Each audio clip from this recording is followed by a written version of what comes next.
wop, that fuck 'em up. Wop, wop, wop, wop, wop. I'ma do my stuff. Why you trolling like a bitch? Bon, comme vous le savez sûrement déjà, le RDL, c'est un mouvement qui va principalement venir stimuler les ischio-jambiers en position étirée, mais comme c'est un mouvement très technique, il y a encore beaucoup d'erreurs que je vois souvent sur ce mouvement, donc on va revoir tout ça ensemble. Le premier conseil que je peux vous donner, c'est de ne pas démarrer le mouvement depuis le sol, mais de poser votre barre sur un rack, ce qui vous permettra de démarrer l'exercice sans perdre d'énergie inutilement. Deuxième chose, et ça c'est une erreur très courante au niveau des genoux, faites en sorte que votre soulevé de terre jambes tendues ne se transforme pas en pattern de squat.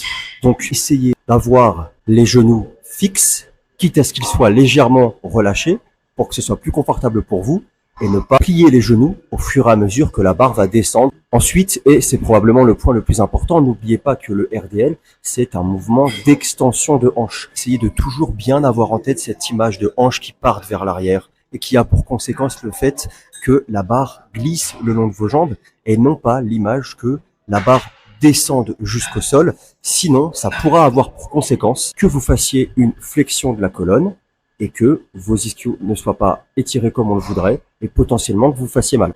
Le dos, bien sûr, doit rester en position neutre. Ne cherchez pas forcément à hyper cambrer le bas de votre dos, mais vérifiez en vous filmant si votre dos reste bien fixe. Et enfin, essayez de retenir la chose suivante. Vos coudes doivent rester au maximum proches de vous.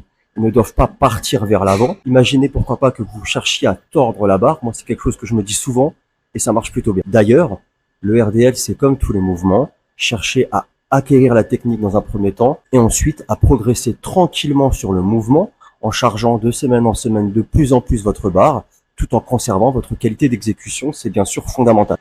Beat your ass and hide the Bible if God watching you. Sometimes you gotta pop out and show niggas. Certified boogeyman, I'm the one that up to score with him. Walk him down whole time, I know he got some hoe in him. Pull on him, extort shit, bully the flow on him. Say Drake, I hear you like I'm young. You better not